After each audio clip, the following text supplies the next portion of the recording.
എല്ലാ വിദ്യാർത്ഥികൾക്കും പുതിയൊരു വീഡിയോയിലേക്ക് സ്വാഗതം. ഈ വർഷത്തെ +1 +2 say or improvement public examination regular അതുപോലെ പ്രൈവറ്റ് രജിസ്ട്രേഷൻ അതുപോലെ കമ്പാർട്ട്മെൻറ്റൽ എന്നിങ്ങനെ വിവിധ വിഭാഗങ്ങളായിട്ട് +1 +2 പരീക്ഷകൾ നടന്നുകൊണ്ടിരിക്കുകയാണ്. അപ്പോൾ വിദ്യാർത്ഥികൾക്ക് ഇന്ന് +1 പരീക്ഷ എന്ന് പറയുന്നത് ഇന്നത്തേത് പാർട്ട് 2 ആയിട്ടുള്ള ലാംഗ്വേജ് സെക്കൻഡ് ലാംഗ്വേജസും അതുപോലെ തന്നെ കമ്പ്യൂട്ടർ സയൻസ് ആൻഡ് ഇൻഫർമേഷൻ ടെക്നോളജിയുമാണ് ഇന്നത്തെ പരീക്ഷ ആയിട്ടുള്ളത്. അതുപോലെ തന്നെ +2 വിദ്യാർത്ഥികൾക്ക് നാളത്തെ പരീക്ഷ എന്ന് പറയുന്നത് ബയോളജി, ഇലക്ട്രോണിക്സ് അതുപോലെ പൊളിറ്റിക്കൽ സയൻസ്, സംസ്കൃത സാഹിത്യം അതുപോലെ കമ്പ്യൂട്ടർ ആപ്ലിക്കേഷൻ, ഇംഗ്ലീഷ് ലിറ്ററേച്ചർ എന്നിവയാണ്. അപ്പോൾ വിദ്യാർത്ഥികൾ ഇനിയുള്ള പരീക്ഷകളൊക്കെ നന്നായിട്ട് എഴുതാനായിട്ട് ശ്രദ്ധിക്കുക. അതുപോലെ കൂടുതൽ മാർക്ക്, അതായത് ഏകദേശം ഡബിൾ പാസ് മാർക്ക് കിട്ടുന്ന രീതിയിൽ നന്നായിട്ട് എഴുതി കൂടുതൽ മാർക്ക് വാങ്ങിക്കാനായിട്ട് ശ്രദ്ധിക്കുക. അപ്പോൾ വിദ്യാർത്ഥികൾക്ക് ഈ ഒരു വീഡിയോ വഴി +2 സേ ഓർ ഇംപ്രൂവ്മെൻറ്റ് പരീക്ഷയെക്കുറിച്ചും അതുപോലെ തന്നെ +2 പ്രാക്ടിക്കൽ എക്സാമിൻ്റെ സേ പരീക്ഷയെക്കുറിച്ചും നിങ്ങൾക്ക് ഈ ഒരു വീഡിയോ വഴി മനസ്സിലാക്കാം. അതുപോലെ തന്നെ സേ പരീക്ഷയെക്കുറിച്ചുള്ള വിദ്യാർത്ഥികളുടെ സംശയങ്ങളായിട്ടുള്ള എങ്ങനെയാണ് അപേക്ഷ സമർപ്പിക്കേണ്ടത്, ആർക്കൊക്കെയാണ് അപേക്ഷ സമർപ്പിക്കാനായിട്ട് സാധിക്കുക, എവിടെയാണ് അപേക്ഷ നൽകേണ്ടത്, അതുപോലെ തന്നെ ഈ ഒരു സേ പരീക്ഷയുടെ റിസൾട്ട് എപ്പോഴായിരിക്കും, അതുപോലെ +2വിൻ്റെ പ്രാക്ടിക്കൽ സേ പരീക്ഷ എപ്പോഴാണ്, +2വിൻ്റെ ഈ ഒരു തിയറി പേപ്പറിൻ്റെ ഈ ഒരു സേ പരീക്ഷ അല്ലെങ്കിൽ ഇംപ്രൂവ്മെൻറ്റ് പരീക്ഷ എപ്പോഴാണ്, എത്ര പൈസയാണ് ഈ ഒരു സേക്ക് ഇംപ്രൂവ്മെൻറ്റിന് ഫീസ് വരിക, അതുപോലെ ഒരു വിദ്യാർത്ഥിക്ക് സെയിം ഇംപ്രൂവ്മെൻറ്റും എഴുതാനായിട്ട് പറ്റുമോ, അതുപോലെ തന്നെ ഈ ഒരു എക്സാം സെൻറ്റർ എവിടെയാണ്, ക്വസ്റ്റ്യൻസ് എങ്ങനെയാണ് ഉണ്ടാവുക, റിസൾട്ട് എപ്പോഴാണ് എന്നിങ്ങനെ നിങ്ങൾക്ക് ഈ ഒരു +2 സേ ഓർ ഇംപ്രൂവ്മെൻറ്റ് പരീക്ഷയെക്കുറിച്ചുള്ള എല്ലാവിധ സംശയങ്ങൾക്കുള്ള ഉത്തരങ്ങളും ഈ ഒരു വീഡിയോ വഴി മനസ്സിലാക്കാവുന്നതാണ്. അതുകൊണ്ട് തന്നെ വീഡിയോ കുറച്ച് ലെങ്ത് ഉണ്ടാവും, അതുകൊണ്ട് തന്നെ നിങ്ങൾ സ്പീഡ് കൂട്ടിയിട്ട് കാണുന്നുണ്ടെങ്കിൽ കാണാവുന്നതാണ്. അപ്പോൾ വിദ്യാർത്ഥികൾക്ക് നമുക്ക് ആദ്യം തന്നെ നോക്കാം ഈ ഒരു +2 സേ ഓർ ഇംപ്രൂവ്മെൻറ്റ് പരീക്ഷയ്ക്കുള്ള അപേക്ഷ എപ്പോഴാണ് ഉണ്ടാവുക എന്നുള്ളത്. നിങ്ങളുടെ +2വിൻ്റെ സേ പരീക്ഷ, അതായത് +2വിൻ്റെ ഈ ഒരു റിസൾട്ട്, +2വിൻ്റെ ഈ ഒരു പബ്ലിക് എക്സാമിനേഷൻ്റെ റിസൾട്ട് വന്ന ശേഷമാണ് വിദ്യാർത്ഥികൾക്ക് +2വിൻ്റെ സേ ഓർ ഇംപ്രൂവ്മെൻറ്റ് പരീക്ഷയ്ക്ക് അപേക്ഷ സമർപ്പിക്കാൻ സാധിക്കുക. +2വിൻ്റെ പബ്ലിക് എക്സാമിനേഷൻ റിസൾട്ട് വന്നു കഴിഞ്ഞാൽ റിസൾട്ടിനെ കുറിച്ച് നിങ്ങൾക്ക് എന്തെങ്കിലും പരാതികൾ, അതായത് നിങ്ങൾ പ്രതീക്ഷിച്ച മാർക്ക് കിട്ടാതെയൊക്കെ വരുന്ന സാഹചര്യത്തിൽ നിങ്ങൾക്ക് റീവാലുവേഷൻ അതുപോലെ സൂക്ഷ്മ പരിശോധന അതല്ലെങ്കിൽ ഫോട്ടോ കോപ്പി എന്നിങ്ങനെയുള്ള വിവിധ കാര്യങ്ങൾക്കുള്ള അപേക്ഷ സമർപ്പിക്കാൻ സാധിക്കുന്നത് ആയിരിക്കും. അതുപോലെ തന്നെ ഡബിൾ വാല്യുവേഷൻ നടക്കുന്ന ഈ ഒരു ഫിസിക്സ്, കെമിസ്ട്രി എന്നിങ്ങനെയുള്ള സബ്ജക്റ്റുകൾക്ക് വിദ്യാർത്ഥികൾക്ക് ഈ ഒരു റീവാലുവേഷൻ ഉണ്ടായിരിക്കുന്നത് അല്ല. അപ്പോൾ വിദ്യാർത്ഥികൾ പ്രധാനമായിട്ടും ശ്രദ്ധിക്കേണ്ട കാര്യം എന്ന് പറയുന്നത് +2 സേ ഓർ ഇംപ്രൂവ്മെൻറ്റ് പരീക്ഷ എന്ന് പറഞ്ഞാൽ, അതായത് സേ ഓർ ഇംപ്രൂവ്മെൻറ്റ് എന്നാണ് എക്സാമിനേഷൻ്റെ പേര്, അതായത് ഒന്നുകിൽ സേ അല്ലെങ്കിൽ ഇംപ്രൂവ്മെൻറ്റ്, ഇതിൽ ഏതെങ്കിലും ഒന്നാണ് നിങ്ങൾക്ക് എഴുതാൻ പറ്റുക. ഒന്നുകിൽ സേ എഴുതാം അതല്ലെങ്കിൽ ഇംപ്രൂവ്മെൻറ്റ് എഴുതാവുന്നതാണ്. അപ്പോൾ ആർക്കൊക്കെയാണ് എഴുതാൻ സാധിക്കുക, ആർക്കൊക്കെ അപേക്ഷ സമർപ്പിക്കാം എന്നുള്ള കാര്യങ്ങളൊക്കെ നമുക്ക് നോക്കാം. അതുപോലെ +2വിൻ്റെ പ്രാക്ടിക്കൽ അറ്റൻഡ് ചെയ്യാൻ പറ്റാതിരുന്ന വിദ്യാർത്ഥികൾക്ക് +2വിൻ്റെ പ്രാക്ടിക്കൽ സേ പരീക്ഷയും ഉണ്ടായിരിക്കുന്നതാണ്. അപ്പോൾ ഈ ഒരു +2വിൻ്റെ പബ്ലിക് എക്സാമിനേഷൻ്റെ റിസൾട്ട് വന്ന ശേഷമാണ് വിദ്യാർത്ഥികൾ +2വിൻ്റെ സേ ഓർ ഇംപ്രൂവ്മെൻറ്റ് പരീക്ഷയ്ക്കുള്ള അപേക്ഷ സമർപ്പിക്കേണ്ടത്. റിസൾട്ട് വന്ന ശേഷം ഏകദേശം ഒരാഴ്ചയോളമാണ് ഇതിൻ്റെ അപേക്ഷ ഉണ്ടായിരിക്കുക. അതുകൊണ്ട് തന്നെ അപേക്ഷാ സമയം കൃത്യമായിട്ട് മനസ്സിലാക്കിയിട്ട് തന്നെ റിസൾട്ട് വന്ന ഉടനെ തന്നെ നിങ്ങൾ ഈ ഒരു അപേക്ഷ തൊട്ടടുത്ത ദിവസം തന്നെ അപേക്ഷ സമർപ്പിക്കാനായിട്ട് ശ്രദ്ധിക്കേണ്ടതാണ്. അപേക്ഷ സമർപ്പിക്കാനായിട്ട് നിങ്ങൾക്ക് ആപ്ലിക്കേഷൻ ഫോം, അതുപോലെ നിങ്ങളുടെ റിസൾട്ടിൻ്റെ പ്രിൻ്റ് ഔട്ട്, അതുപോലെ തന്നെ നിങ്ങൾ പ്രൈവറ്റ് രജിസ്ട്രേഷൻ ആണെങ്കിൽ പ്രൈവറ്റ് രജിസ്ട്രേഷൻ മെമ്മോയുടെ കോപ്പി, അതുപോലെ നിങ്ങളുടെ ഒരു ഫോട്ടോ, അതുപോലെ എക്സാം ഫീസ് എന്നിവയാണ് ആവശ്യമായിട്ടുള്ളത്. എക്സാം ഫീസ് എന്ന് പറയുമ്പോൾ +2വിൻ്റെ സേ പരീക്ഷയ്ക്കുള്ള ഫീസ് എന്ന് പറയുന്നത് ഒരു സബ്ജക്റ്റിന് 150 രൂപയാണ് സേ പരീക്ഷയ്ക്കുള്ള ഫീസ് എന്ന് പറയുന്നത്. നിങ്ങൾ പ്രാക്ടിക്കൽ പരീക്ഷ നിങ്ങൾ എഴുതാനായിട്ട് വിട്ട് പോയിട്ടുണ്ട്, പ്രാക്ടിക്കലിൻ്റെ സേ പരീക്ഷ എഴുതണം എന്നുള്ള വിദ്യാർത്ഥികൾ ഈ ഒരു 150 അല്ല, ആ ഒരു ഏതാണ് പ്രാക്ടിക്കൽ എഴുതാത്ത സബ്ജക്റ്റ് ആ ഒരു പരീക്ഷയ്ക്കായിട്ട് 175 രൂപയാണ് ഒരു പേപ്പറിന് സേ പരീക്ഷ ഇനത്തിൽ അടക്കേണ്ടതായിട്ട് വരിക. ഇതിനോടൊപ്പം 40 രൂപ സർട്ടിഫിക്കറ്റ് ഫീസുമാണ് വരിക. അതുപോലെ തന്നെ +2 ഇംപ്രൂവ്മെൻറ്റ് പരീക്ഷ ആണെങ്കിൽ വിദ്യാർത്ഥികൾക്ക് ഇംപ്രൂവ്മെൻറ്റിന് 500 രൂപയാണ്, ഒരു വിഷയം മാത്രമേ ഇംപ്രൂവ്മെൻറ്റ് ചെയ്യാനുള്ള സൗകര്യമുള്ളൂ.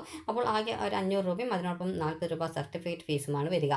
അതുപോലെ തന്നെ വിദ്യാർത്ഥികൾ ചോദിക്കുന്ന ഒരു കാര്യമാണ് +2 ഇംപ്രൂവ്മെൻറ്റ് എഴുതി കഴിഞ്ഞാൽ നിങ്ങളുടെ ഈ ഒരു സേ ഇംപ്രൂവ്മെൻറ്റ് പരീക്ഷ റിസൾട്ടിന് ശേഷം ലഭിക്കുന്ന സർട്ടിഫിക്കറ്റിൽ നമ്പർ ഓഫ് ചാൻസ് എന്നുള്ളത് 2 എന്ന് കാണിക്കുമോ എന്നുള്ളത്. അപ്പോൾ നമ്പർ ഓഫ് ചാൻസ് എന്നുള്ളത് ഈ ഒരു ഇംപ്രൂവ്മെൻറ്റിൻ്റെ കാര്യത്തിൽ ഉണ്ടാവില്ല. എന്നാൽ +2 സേ പരീക്ഷയാണ് എഴുതുന്നതെങ്കിൽ, അതായത് +2 ഏതെങ്കിലും വിഷയം തോറ്റിട്ട് ജയിക്കാൻ വേണ്ടി വീണ്ടും എഴുതുന്നതാണെങ്കിൽ സർട്ടിഫിക്കറ്റിൽ നമ്പർ ഓഫ് ചാൻസ് 2 എന്നുണ്ടാകും.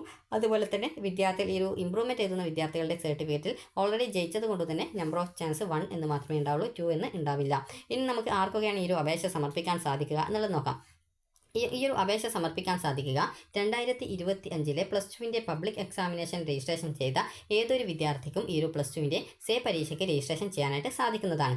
അതുപോലെ തന്നെ പ്രത്യേകം ശ്രദ്ധിക്കേണ്ട കാര്യം എന്ന് പറയുന്നത് നിങ്ങൾ കമ്പാർട്ട്മെൻറ്റൽ വിഭാഗത്തിൽ ഉൾപ്പെട്ട വിദ്യാർത്ഥികൾ ആണ് എന്ന് കരുതുക. അതായത് കമ്പാർട്ട്മെൻറ്റൽ എന്ന് പറഞ്ഞാൽ മുൻ വർഷങ്ങളിൽ +2 പരീക്ഷ എഴുതുകയും അതിനുശേഷം തോൽക്കുകയും ചെയ്ത വിദ്യാർത്ഥികളുണ്ടാവും. അപ്പോൾ അങ്ങനെയുള്ള വിദ്യാർത്ഥികൾ ആണെങ്കിൽ നിങ്ങളിപ്പോൾ രജിസ്ട്രേഷൻ ചെയ്ത സബ്ജക്റ്റിൻ്റെ ഫസ്റ്റ് ഇയറിലെയോ സെക്കൻഡ് ഇയറിലെയോ ഏതെങ്കിലും പരീക്ഷ നിങ്ങൾ അറ്റൻഡ് ചെയ്തിട്ടുണ്ടായിരിക്കണം. അതല്ലെങ്കിൽ നിങ്ങൾക്ക് ആ ഒരു സബ്ജക്റ്റിൻ്റെ രജിസ്ട്രേഷൻ നഷ്ടപ്പെടുന്നതും പിന്നീട് +2 സേ പരീക്ഷയ്ക്ക് രജിസ്ട്രേഷൻ ചെയ്യാൻ ആ ഒരു വിഷയം സാധിക്കാതെ വരികയും ചെയ്യും. ഇപ്പോൾ അതിന് ഒരു ഉദാഹരണം പറയാം. കമ്പാർട്ട്മെൻറ്റൽ വിഭാഗത്തിൽ ഇപ്പോൾ ഒരു വിദ്യാർത്ഥി +1ൻ്റെ അതായത് +2വിൻ്റെ ഈ ഒരു അതായത് പ്ലസ് ടുവിൻ്റെ മാത്സ് തോറ്റിട്ടുണ്ട് എന്ന് കരുതാം. പ്ലസ് ടു മാത്സ് തോറ്റിട്ടുണ്ട്. കമ്പാർട്ട്മെൻറ്റിലായതുകൊണ്ട് തന്നെ ആ ഒരു വിദ്യാർത്ഥിയുടേത് പ്ലസ് വണ്ണിൻ്റെയും രജിസ്ട്രേഷൻ ചെയ്യപ്പെടും. അതായത് ഒരു പ്ലസ് വണ്ണിൻ്റേത് കൂടി രജിസ്ട്രേഷൻ ചെയ്യപ്പെടും. പ്ലസ് വണ്ണിൻ്റേതും പ്ലസ് ടുവിൻ്റെയും മാത്സ് രജിസ്ട്രേഷൻ ചെയ്യപ്പെടും. അപ്പോൾ ആ ഒരു വിദ്യാർത്ഥിക്ക് എന്തെങ്കിലും കാരണങ്ങൾ കൊണ്ട് പ്ലസ് ടുവിൻ്റെ മാത്സിൻ്റെ പരീക്ഷ എഴുതാൻ പറ്റാത്ത ഒരു സാഹചര്യം വരുന്നുണ്ട് എങ്കിൽ, വരാനുള്ള സാധ്യത ഉണ്ടെങ്കിൽ, ആ ഒരു വിദ്യാർത്ഥി പ്ലസ് വണ്ണിൻ്റെ ആ ഒരു മാത്സിൻ്റെ കമ്പാർട്ട്മെൻറ്റിൽ വിഭാഗം പരീക്ഷ നിർബന്ധമായിട്ടും എഴുതേണ്ടതായിട്ടുണ്ട്. അതല്ലെങ്കിൽ ആ ഒരു വിദ്യാർത്ഥി പ്ലസ് ടുവിൻ്റെ ആ ഒരു ഫെയിൽഡ് ആയിട്ടുള്ള വർഷത്തെ തന്നെ ആ ഒരു പ്ലസ് ടുവിൻ്റെ മാത്സ് പരീക്ഷ എഴുതണം. അതായത് ഒന്നുകിൽ പ്ലസ് വണ്ണിലെയോ അല്ലെങ്കിൽ പ്ലസ് ടുവിലെയോ ആ ഒരു സബ്ജക്റ്റിൻ്റെ പരീക്ഷ അറ്റൻഡ് ചെയ്തിട്ടുണ്ടായിരിക്കണം. ഒന്നുകിൽ പ്ലസ് വണ്ണിലേത് അറ്റൻഡ് ചെയ്യാം, അതല്ലെങ്കിൽ പ്ലസ് ടുവിലേത് അറ്റൻഡ് ചെയ്യാം. ഏതെങ്കിലും ഒന്ന് അറ്റൻഡ് ചെയ്തിട്ടില്ല എങ്കിൽ നിങ്ങളുടെ ആ ഒരു സബ്ജക്റ്റിൻ്റെ രജിസ്ട്രേഷൻ റദ്ദ് ചെയ്യപ്പെടും. പിന്നീട് ആ ഒരു സബ്ജക്റ്റിൻ്റെ രജിസ്ട്രേഷൻ പിന്നീട് നിങ്ങൾക്ക്, അതായത് സേ പരീക്ഷയായിട്ട് എഴുതാനുള്ള ഒരു അവസരം നഷ്ടപ്പെടുകയും ചെയ്യും. എന്നാൽ മറ്റ് സബ്ജക്റ്റുകൾ നിങ്ങൾ എഴുതിയിട്ടുണ്ടെങ്കിൽ അതിൻ്റെ ആ ഒരു രജിസ്ട്രേഷൻ ഉണ്ടാവും. ആ ഒരു സബ്ജക്റ്റിൻ്റെ സേ പരീക്ഷ എഴുതുന്നതിനായിട്ടുള്ള സൗകര്യം നിങ്ങൾക്ക് ലഭ്യമാകുന്നത് ആയിരിക്കും. അതുകൊണ്ട് തന്നെ വിദ്യാർത്ഥികൾ കമ്പാർട്ട്മെൻറ്റ് വിഭാഗത്തിലാണ് എഴുതുന്നതെങ്കിൽ ആ ഒരു കാര്യം പ്രത്യേകം ശ്രദ്ധിക്കേണ്ടതാണ്. അപ്പോൾ 2025 ഈ ഒരു പ്ലസ് ടു ഇപ്പോൾ നടന്നുകൊണ്ടിരിക്കുന്ന plus two public examination registration ചെയ്ത ഏതൊരു വിദ്യാർത്ഥിക്കും ഈ ഒരു plus two say or improvement പരീക്ഷയ്ക്ക് രജിസ്ട്രേഷൻ ചെയ്യാം എന്നുള്ള കാര്യം പറഞ്ഞു. ഇനി വിദ്യാർത്ഥികൾ ശ്രദ്ധിക്കേണ്ടത്, ഈ ഒരു പരീക്ഷയിൽ നിങ്ങൾക്ക് D+ ഗ്രേഡോ അതിൽ കൂടുതലോ കിട്ടാതിരിക്കുന്ന സാഹചര്യം ആണെങ്കിൽ അങ്ങനെയുള്ള വിദ്യാർത്ഥികൾ സേ പരീക്ഷ എഴുതേണ്ടതായിട്ടുണ്ട്. D+ എന്ന് പറയുന്ന സമയത്ത് തന്നെ നിങ്ങൾക്ക് TE മാർക്കിനത്തിൽ 30% മാർക്ക് നിങ്ങൾക്ക് കിട്ടിയിട്ടുണ്ടായിരിക്കണം. അതായത് 30% എന്നതുകൊണ്ട് ഉദ്ദേശിക്കുന്നത് ഈ ഒരു 80 മാർക്കിൻ്റെ സബ്ജക്റ്റിൽ നിങ്ങൾക്ക് ജയിക്കാനായിട്ട് 24 മാർക്കാണ് ഒരു വർഷം വേണ്ടത്. 2 വർഷം കൂട്ടുന്ന സമയത്ത് നിങ്ങൾക്ക് 48 മാർക്കാണ് ജയിക്കാനായിട്ട് വേണ്ടത്. അതുപോലെ തന്നെ ഈ ഒരു 60 മാർക്കിൻ്റെ സബ്ജക്റ്റ് ആണെങ്കിൽ അതിൽ നിങ്ങൾക്ക് 18 മാർക്കാണ് ഒരു വർഷം ജയിക്കാൻ വേണ്ടത്. 2 വർഷത്തെ TE മാർക്ക് കൂട്ടുന്ന സമയത്ത് 18 36 മാർക്കാണ് വേണ്ടത്. ഇതാണ് ഈ ഒരു ആകെ മാർക്കിൻ്റെ 30% എന്ന് പറയുന്നത്. അതായത് 160-ൽ 48ഉം അതായത് 80-ആണ് 160, അതിൽ 48 മാർക്ക്. അതുപോലെ 120, അതായത് 60-ഉം ഈ ഒരു 120, അതിൽ 36 മാർക്കാണ് 120-ൽ വേണ്ടത്. ഈ ഒരു രീതിയിൽ നിങ്ങൾക്ക് മാർക്ക് കിട്ടിയിട്ടുണ്ട് എങ്കിൽ, അതായത് ഈ ഒരു D+ കിട്ടിക്കഴിഞ്ഞാലും ജയിക്കും. എന്നാൽ D+ കിട്ടുകയും എന്നാൽ എഴുത്ത് പരീക്ഷയിൽ ലഭിച്ച മാർക്ക് നിങ്ങൾക്ക് 2 വർഷത്തെ കൂട്ടുന്ന സമയത്ത് 48 അതല്ലെങ്കിൽ 60-ൽ 36 കിട്ടാതിരിക്കുന്ന സാഹചര്യമാണെങ്കിൽ ആ ഒരു വിദ്യാർത്ഥികൾ ഈ ഒരു സേ പരീക്ഷ എഴുതേണ്ടത് ആയിട്ടുണ്ട്. അതുപോലെ തന്നെ വിദ്യാർത്ഥികൾ ശ്രദ്ധിക്കേണ്ട പ്രധാനപ്പെട്ട കാര്യം എന്ന് പറയുന്നത്, വിദ്യാർത്ഥികൾക്ക് ഒന്നുകിൽ സേ അതല്ലെങ്കിൽ ഇംപ്രൂവ്മെൻറ്റ് പരീക്ഷ മാത്രമേ എഴുതാനായിട്ട് സാധിക്കത്തുള്ളൂ. അതായത് നിങ്ങൾക്കിപ്പോൾ ഒരു വിദ്യാർത്ഥി ഇപ്പോൾ 2 സബ്ജക്റ്റ് തോറ്റിട്ടുണ്ട്, എന്നാൽ ഒരു വിഷയത്തിന് മാർക്ക് കുറവുണ്ട്. അപ്പോൾ അങ്ങനെയുള്ള സാഹചര്യത്തിൽ പല വിദ്യാർത്ഥികളും ചോദിക്കുന്നതാണ്, ആ ഒരു 2 സബ്ജക്റ്റ് സേയും അതുപോലെ തന്നെ ഒരു സബ്ജക്റ്റ് ഇംപ്രൂവ്മെൻറ്റും ചെയ്യാൻ പറ്റുമോ എന്നുള്ളത്. ഇതൊരിക്കലും സാധിക്കില്ല. നിങ്ങൾക്ക് ഒന്നുകിൽ സേ എഴുതാം, അതല്ലെങ്കിൽ ഇംപ്രൂവ്മെൻറ്റ് ചെയ്യാം. ഇതിലേതെങ്കിലും ഒരു എക്സാം മാത്രമാണ് നിങ്ങൾക്ക് എഴുതാനായിട്ട് സാധിക്കുക. അതുപോലെ തന്നെ ഇംപ്രൂവ്മെൻറ്റ് ചെയ്യാനുള്ള സൗകര്യം എന്ന് പറയുന്നത് റെഗുലർ വിദ്യാർത്ഥികൾക്ക് മാത്രമാണ്. എന്ന് പറഞ്ഞാൽ ആദ്യമായിട്ട് പ്ലസ് ടു പരീക്ഷ എഴുതുന്ന വിദ്യാർത്ഥികൾക്ക് മാത്രമാണ് ഈ ഒരു ഇംപ്രൂവ്മെൻറ്റ് ചെയ്യാനുള്ള സൗകര്യം ലഭ്യമാക്കിയിട്ടുള്ളത്. ബാക്കിയുള്ള വിദ്യാർത്ഥികൾക്ക് പ്ലസ് ടുവിൻ്റെ സേ പരീക്ഷയാണ്, അതായത് ജയിക്കാനായിട്ടുള്ള പരീക്ഷയാണ് ഉള്ളത്. ഇനി വിദ്യാർത്ഥികൾ ചോദിക്കുന്ന കാര്യമാണ്, പ്ലസ് വണ്ണിന് എനിക്ക് ഇത്ര മാർക്കാണുള്ളത്, അപ്പോൾ ജയിക്കാനായിട്ട് എത്ര മാർക്ക് നേടണം എന്നുള്ളത്. ഇപ്പോൾ ഒരു ഉദാഹരണത്തിന് നമുക്ക് ഫിസിക്സും ഇംഗ്ലീഷും എടുക്കാം. അപ്പോൾ ഫിസിക്സും ഇംഗ്ലീഷും എടുക്കുന്ന സാഹചര്യത്തിൽ നിങ്ങൾക്ക് അറിയാം ഫിസിക്സ് 60-ലാണ്, അതുപോലെ തന്നെ ഇംഗ്ലീഷ് ആണെങ്കിൽ അത് 80-ലാണ്. അപ്പോൾ നിങ്ങൾക്ക് ഈ ഒരു ആകെ ജയിക്കാൻ വേണ്ടത്, അതായത് ഒരു വർഷം 18ആണ് 60-ൽ, 2 വർഷം കൂട്ടുന്ന സമയത്ത് 36 മാർക്ക്. അതുപോലെ തന്നെ ഈ ഒരു ഇംഗ്ലീഷ് ആണെങ്കിൽ 80-ലാണ്, 80-ൽ 24 മാർക്കാണ് ഒരു വർഷം. 2 വർഷം കൂട്ടുന്ന സമയത്ത് 48 മാർക്കാണ്. 24+24 48 മാർക്കാണ്. ഇപ്പോൾ ഒരു വിദ്യാർത്ഥിക്ക് ഫിസിക്സിന് പ്ലസ് വണ്ണിൽ കിട്ടിയിട്ടുള്ളത് ഒരു 12 മാർക്കാണെന്ന് കരുതുക. അപ്പോൾ 12 മാർക്ക് ആണെങ്കിൽ ഈ ഒരു 36-ൽ നിന്നും 12 മാർക്ക് കുറച്ച് കഴിഞ്ഞാൽ നിങ്ങൾക്കൊരു 24 മാർക്ക് കിട്ടും. അപ്പോൾ ഈ ഒരു മാർക്കാണ് നിങ്ങൾ പ്ലസ് ടുവിൻ്റെ ആ ഒരു ഫിസിക്സ് പരീക്ഷയിൽ നേടേണ്ടതായിട്ടുള്ളത്. ഇനി നമുക്ക് ഇംഗ്ലീഷ് എടുക്കാം. ഇംഗ്ലീഷിൽ ഒരു വിദ്യാർത്ഥിക്ക് ലഭിച്ചിട്ടുള്ളത് ഒരു 28 മാർക്ക് ഇംഗ്ലീഷ് പരീക്ഷയിൽ കിട്ടി. അതായത് നിങ്ങൾക്കറിയാം ജയിക്കാനായിട്ട് 24 മാർക്കേ വേണ്ടൂ, എന്നാൽ 28 മാർക്ക് പ്ലസ് വണ്ണിൽ കിട്ടിയിട്ടുണ്ടായിരുന്നു. അങ്ങനെയെങ്കിൽ ഈ ഒരു പ്ലസ് ടു പരീക്ഷയിൽ ആ ഒരു വിദ്യാർത്ഥി നേടേണ്ട മാർക്ക് എന്ന് പറയുന്നത് ഈ ഒരു 48 മാർക്കിൽ നിന്നും ഈ ഒരു 28 മാർക്ക് കുറക്കാതെ 48-ൽ നിന്നും 28 കുറച്ചാൽ 20 മാർക്കാണ് കിട്ടുക. അപ്പോൾ ഈ ഒരു 20 മാർക്കാണ് വിദ്യാർത്ഥികൾ ഈ ഒരു പരീക്ഷയിൽ, അത് പ്ലസ് ടു പരീക്ഷയിൽ നേടേണ്ടതായിട്ടുള്ളത്. അപ്പോൾ നിങ്ങൾക്ക് ഈ ഒരു രീതിയിൽ ജയിക്കാനായിട്ട് എത്ര മാർക്ക് നിങ്ങൾ നേടണം എന്നുള്ള കാര്യം നിങ്ങൾക്ക് അറിയാൻ സാധിക്കും. അതുപോലെ പ്രത്യേകം ശ്രദ്ധിക്കേണ്ടത്, ജയിക്കാനായിട്ട് കുറച്ച് മാർക്ക് വാങ്ങിക്കുക എന്നുള്ളത് നിങ്ങൾ ശ്രദ്ധിക്കരുത്. കാരണം ഈ ഒരു നിങ്ങൾ കീം, അതുപോലെ തന്നെ നീറ്റ്, അതുപോലെ JEE എന്നിങ്ങനെയൊക്കെയുള്ള പരീക്ഷയ്ക്ക് രജിസ്ട്രേഷൻ ചെയ്ത് ആ ഒരു പരീക്ഷയൊക്കെ എഴുതാനായിട്ട് ഇരിക്കുന്ന വിദ്യാർത്ഥികൾ ആണെങ്കിൽ നിങ്ങളുടെ പ്ലസ് ടുവിൻ്റെ സ്കോറാണ് ഇതിൻ്റെയൊക്കെ അഡ്മിഷനും റാങ്ക് ലിസ്റ്റും ഒക്കെ തയ്യാറാക്കുന്നതിലേക്കായിട്ട് കൺസിഡർ ചെയ്യുന്നത്. അപ്പോൾ അതുകൊണ്ട് തന്നെ പ്ലസ് ടുവിന് നിങ്ങളെ കൊണ്ട് പറ്റുന്ന രീതിയിൽ കൂടുതൽ മാർക്ക് വാങ്ങിക്കാനായിട്ട് ശ്രദ്ധിക്കുക. അതുപോലെ തന്നെ പരീക്ഷ എഴുതുന്ന സമയത്ത് ഒട്ടും ടെൻഷനൊന്നും അടിക്കേണ്ട ആവശ്യമില്ല. ഇനി വിദ്യാർത്ഥികൾ ചോദിക്കുന്ന പ്രധാനപ്പെട്ട കാര്യമാണ്, പ്ലസ് ടുവിൻ്റെ സേ പരീക്ഷയ്ക്കുള്ള അപേക്ഷ ഇങ്ങനെ സമർപ്പിച്ചു. അപ്പോൾ ഈ ഒരു പ്രാക്ടിക്കലിൻ്റെ പരീക്ഷ എപ്പോഴാണ് ഉണ്ടാവുക എന്നുള്ളത്. അപ്പോൾ നേരത്തെ പറഞ്ഞതുപോലെ 175 രൂപയാണ് പ്രാക്ടിക്കൽ ഉൾപ്പെടെ. പ്രാക്ടിക്കലിന് 25 രൂപയാണ്, തിയറിക്ക് 150 രൂപയാണ് ഫീസ് വരിക. അതുപോലെ സർട്ടിഫിക്കറ്റ് ഫീസ് ടോട്ടൽ ആയിട്ട് 40 രൂപയാണ് വരിക. അപ്പോൾ ഈ രീതിയിൽ ഫീസ് നിങ്ങൾ ലാബിൻ്റേത് കൂടി നിങ്ങൾ അടക്കുന്ന, അതായത് പ്രാക്ടിക്കലിൻ്റേത് കൂടി അടക്കുന്ന സമയത്ത് നിങ്ങൾക്ക് പ്രാക്ടിക്കൽ എക്സാം ഉണ്ടാവുക മെയ് മാസത്തോടെ ആയിരിക്കും. അപ്പോൾ മെയ് മാസം ഒരു നിശ്ചിത ഡേറ്റിനുള്ളിൽ ഈ ഒരു പ്രാക്ടിക്കൽ ഉണ്ടാകും എന്ന് പറഞ്ഞുകൊണ്ട് ഈ ഒരു സേ ഓർ ഇംപ്രൂവ്മെൻറ്റ് പരീക്ഷയുടെ നോട്ടിഫിക്കേഷൻ കൃത്യമായിട്ട് ഡേറ്റ് രേഖപ്പെടുത്തിയിട്ടുണ്ടാകും. അപ്പോൾ ആ ഒരു ഡേറ്റിൽ നിങ്ങളുടെ ജില്ലയിലെ ഏതെങ്കിലും ഒരു സ്കൂളിലായിരിക്കും എക്സാം സെൻറ്റർ ഉണ്ടാവുക. അപ്പോൾ ആ ഒരു സ്കൂളിൽ വിദ്യാർത്ഥികൾ ആ ഒരു സമയത്ത് നിങ്ങളുടെ ഹോൾ ടിക്കറ്റ്, ഈ ഒരു സേവർ ഇംപ്രൂവ്മെൻറ്റ് പരീക്ഷയുടെ ഹോൾ ടിക്കറ്റ് വാങ്ങിയിട്ട് പോയിട്ട് ആ ഒരു സ്കൂളിൽ നിന്ന് പ്രാക്ടിക്കൽ അറ്റൻഡ് ചെയ്യുകയാണ് ചെയ്യുന്നത്. അപ്പോൾ ഈ ഒരു +2 പ്രാക്ടിക്കൽ എക്സാമിനേഷന് ഇംപ്രൂവ്മെൻറ്റ് ഉണ്ടോ എന്നുള്ളത് വിദ്യാർത്ഥികൾ ചോദിക്കുന്ന കാര്യമാണ്. +2 പ്രാക്ടിക്കൽ പരീക്ഷ ഒരു തവണ എഴുതിയ വിദ്യാർത്ഥികൾക്ക് വീണ്ടും എഴുതാനുള്ള ഒരു അവസരം നൽകുന്നില്ല. അതുകൊണ്ട് തന്നെ അതിന് ഇംപ്രൂവ്മെൻറ്റ് ഇല്ല. എന്നാൽ നിങ്ങൾക്ക് എഴുതാൻ സാധിക്കാതിരുന്ന വിദ്യാർത്ഥികൾക്കാണ് +2 പ്രാക്ടിക്കലിൻ്റെ പരീക്ഷ നടത്തുന്നത്. അപ്പോൾ നിങ്ങൾ ആ ഒരു സ്കൂളിൽ പോയിട്ട് പ്രാക്ടിക്കൽ അറ്റൻഡ് ചെയ്യുക. ഇനി അതിനുശേഷം വിദ്യാർത്ഥികളുടെ തിയറി പരീക്ഷ എപ്പോഴാണ് ഉണ്ടാവുക എന്നുള്ളതാണ്. അപ്പോൾ തിയറി പരീക്ഷ ഉണ്ടാവുക എന്ന് പറയുന്നത് ജൂൺ മാസത്തിലായിരിക്കും. അപ്പോൾ ജൂൺ മാസത്തിലാണ് നിങ്ങളുടെ ഈ ഒരു +2 സേവർ ഇംപ്രൂവ്മെൻറ്റ് പരീക്ഷ ഉണ്ടാവുക. അപ്പോൾ നിങ്ങൾക്ക് ഒന്നുകിൽ നിങ്ങളുടെ സ്കൂളിലായിരിക്കും പരീക്ഷ, അതല്ലെങ്കിൽ തൊട്ടടുത്തുള്ള സ്കൂളിലായിരിക്കും പരീക്ഷ ഉണ്ടായിരിക്കുക.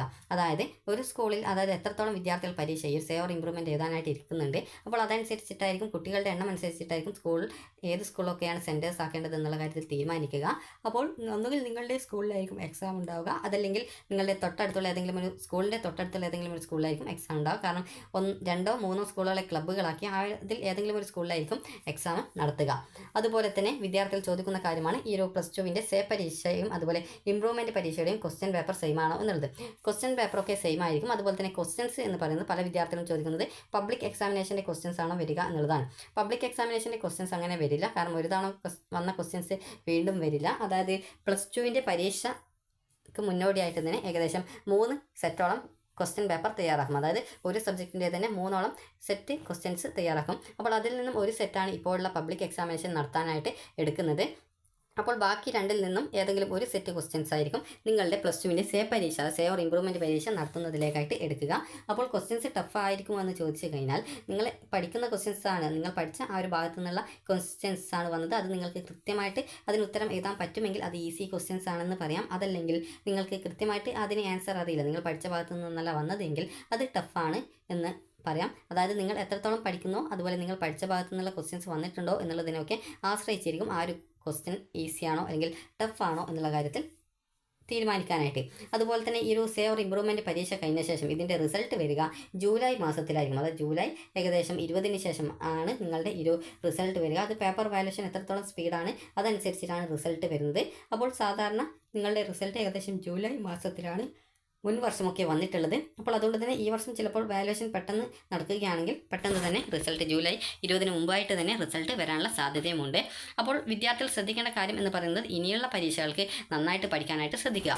അതുപോലെ തന്നെ വിദ്യാർത്ഥികൾക്ക് ഈ ഒരു പരീക്ഷ എഴുതിക്കഴിഞ്ഞാൽ, നിങ്ങൾ ജയിക്കാനായിട്ട് പരീക്ഷ എഴുതിക്കഴിഞ്ഞാൽ വിദ്യാർത്ഥികൾക്ക് ഈ ഒരു അതായത് നിങ്ങളുടെ സർട്ടിഫിക്കറ്റിൽ നമ്പർ ഓഫ് ചാൻസ് എന്നുള്ളത് 2 എന്ന് രേഖപ്പെടുത്തുന്നത് ആയിരിക്കും. അതുപോലെ ഇംപ്രൂവ്മെൻ്റ് ആണെങ്കിൽ നമ്പർ ഓഫ് ചാൻസ് 1 എന്നാണ് ഉണ്ടാവും. അതിൽ പ്രത്യേകിച്ച് പ്രോബ്ലം ഇല്ല. അതുപോലെ തന്നെ വിദ്യാർത്ഥികൾ ശ്രദ്ധിക്കേണ്ടത് ഈ ഒരു പരീക്ഷ ഈ ഒരു +2 പബ്ലിക് എക്സാമിനേഷൻ എഴുതിയ കമ്പാർട്ട്മെൻ്റൽ വിഭാഗം വിദ്യാർത്ഥികൾക്ക്, അത് +2 തോറ്റ ശേഷം ജയിക്കാനായിട്ട് പരീക്ഷ എഴുതിയ വിദ്യാർത്ഥികൾക്ക് ഈ ഒരു +2 പരീക്ഷയ്ക്ക് രജിസ്ട്രേഷൻ ചെയ്യാൻ പറ്റുമോ എന്ന് ചോദിച്ചിട്ടുണ്ടായിരുന്നു. അപ്പോൾ +2 പരീക്ഷയ്ക്ക് രജിസ്ട്രേഷൻ ചെയ്യുന്നതിലായിട്ട് യാതൊരു വിധത്തിലുള്ള പ്രോബ്ലവുമില്ല. നിങ്ങൾ +2 പബ്ലിക് എക്സാമിനേഷൻ എഴുതുകയും എന്നാൽ നിങ്ങൾക്ക് ജയിക്കാൻ സാധിക്കാതെ വരികയും ചെയ്യുകയാണെങ്കിൽ +2 സേവർ ഇംപ്രൂവ്മെൻറ്റ് പരീക്ഷയിൽ രജിസ്ട്രേഷൻ ചെയ്ത് നിങ്ങൾക്ക് ആ ഒരു സബ്ജക്റ്റിൻ്റെ പരീക്ഷ എഴുതി ജയിക്കാനായിട്ട് സാധിക്കുന്നതാണ്. അപ്പോൾ വിദ്യാർത്ഥികൾ ശ്രദ്ധിക്കേണ്ട കാര്യം എന്ന് പറയുന്നത് നിങ്ങളെക്കൊണ്ട് പറ്റുന്ന രീതിയിൽ കൂടുതൽ മാർക്ക് വാങ്ങിക്കാനായിട്ട് ശ്രദ്ധിക്കുക. അതുപോലെ തന്നെ +2 കമ്പാർട്ട്മെൻ്റൽ വിഭാഗം വിദ്യാർത്ഥികൾക്കും ഈ ഒരു +2 പരീക്ഷയ്ക്കുള്ള രജിസ്ട്രേഷൻ ചെയ്യാം. നേരത്തെ പറഞ്ഞതുപോലെ 2025 പബ്ലിക് എക്സാമിനേഷനിൽ വിവിധ വിഭാഗങ്ങളിലായിട്ട് രജിസ്ട്രേഷൻ ചെയ്ത പരീക്ഷ എഴുതിയിട്ടുള്ള വിദ്യാർത്ഥികൾക്ക്, അതായത് അറ്റൻഡ് ചെയ്തിട്ടുള്ള വിദ്യാർത്ഥികൾക്കൊക്കെ ഈ ഒരു പരീക്ഷ എഴുതാനുള്ള അവസരം ഉണ്ടായിരിക്കും. അതുപോലെ തന്നെ പരീക്ഷ എഴുതാനുള്ള അവസരം എന്നതുകൊണ്ട് ഉദ്ദേശിക്കുന്നത് നിങ്ങൾക്ക് മിനിമം മാർക്ക് ലഭിക്കാത്ത സാഹചര്യത്തിലാണ് പരീക്ഷ എഴുതാനായിട്ട് സാധിക്കുക. അതായത് TE മാർക്ക് ഇനത്തിൽ നിങ്ങൾക്ക് ഈ ഒരു എഴുത്ത് പരീക്ഷയിൽ നിങ്ങൾക്ക് ടോട്ടൽ +1 +2 TE മാർക്ക് 60-ൽ 36 മാർക്കും അതുപോലെ 80 ആണെങ്കിൽ 80 മാർക്കിൻ്റെ സബ്ജക്റ്റ് ആണെങ്കിൽ 2 വർഷം കൂടി 48 മാർക്കും നിങ്ങൾക്ക് കിട്ടിയിട്ടുണ്ട് എങ്കിൽ മാത്രമാണ് വിദ്യാർത്ഥികൾ ആ ഒരു സബ്ജക്റ്റ് ജയിച്ചു എന്ന് പറയാൻ സാധിക്കുക. അതായത് D+ ഗ്രേഡല്ല, ഏകദേശം ഒരു C ഗ്രേഡൊക്കെ ആയിട്ട് വരും. അപ്പോൾ ആ ഒരു രീതിയിൽ നിങ്ങൾ ജയിച്ചു എന്ന് പറയാനായിട്ട് സാധിക്കുക. ഈ ഒരു TE മാർക്ക് 30% മാർക്ക് കിട്ടിയെങ്കിൽ മാത്രമാണ് ജയിച്ചതായിട്ട് കണക്കാക്കുള്ളൂ. അതല്ലെങ്കിൽ D+ കിട്ടിക്കഴിഞ്ഞാൽ ഫെയിൽഡ് ആയിട്ടാണ് കണക്കാക്കുക. അതുകൊണ്ട് തന്നെ നിങ്ങൾ റിസൾട്ട് വരുന്ന സമയത്ത് നിങ്ങളുടെ TE മാർക്കും കാര്യങ്ങളൊക്കെ കൃത്യമായിട്ട് പരിശോധിച്ച് ജയിച്ചിട്ടുണ്ടോ എന്നുള്ളതൊക്കെ ഉറപ്പുവരുത്തുക. അപ്പോൾ വിദ്യാർത്ഥികൾക്ക് +2 പരീക്ഷ 2025 +2 പരീക്ഷയ്ക്ക് രജിസ്ട്രേഷൻ ചെയ്ത് പരീക്ഷ എഴുതി ജയിക്കാതെ ഏതൊരു വിദ്യാർത്ഥിക്കും +2 പരീക്ഷ എഴുതാം. അതുപോലെ ജയിച്ച റെഗുലർ വിഭാഗം വിദ്യാർത്ഥികൾക്ക് ഏതെങ്കിലും ഒരു വിഷയത്തിൻ്റെ മാർക്ക് ഇംപ്രൂവ്മെൻറ്റ് ചെയ്യാം. അത് നിങ്ങൾ +1 ഇംപ്രൂവ്മെൻറ്റ് ചെയ്ത ഒരു വിദ്യാർത്ഥിയാണെങ്കിൽ കൂടി +2വിൻ്റെ ഈ ഒരു സേ ഇംപ്രൂവ്മെൻറ്റ് പരീക്ഷയ്ക്കുള്ള ആ ഒരു ഇംപ്രൂവ്മെൻറ്റ് പരീക്ഷ രജിസ്ട്രേഷൻ ചെയ്ത് എഴുതാവുന്നതാണ്. അപ്പോൾ വിദ്യാർത്ഥികൾക്ക് ഈ ഒരു വീഡിയോ ഉപകാരപ്രദമായിട്ടുണ്ടെന്ന് കരുതുന്നു. അതുപോലെ തന്നെ റിസൾട്ട് വന്ന ശേഷം ഏകദേശം ആഗസ്റ്റ് മാസത്തോടെ നിങ്ങൾക്ക് നിങ്ങളുടെ ഈ ഒരു സർട്ടിഫിക്കറ്റും കിട്ടുന്നതായാണ്. അപ്പോൾ നിങ്ങൾക്ക് ഈ ഒരു വീഡിയോ ഉപകാരപ്രദമായിട്ടുണ്ടെങ്കിൽ ലൈക്ക് ചെയ്യുക, ഷെയർ ചെയ്യുക. Thank you for watching.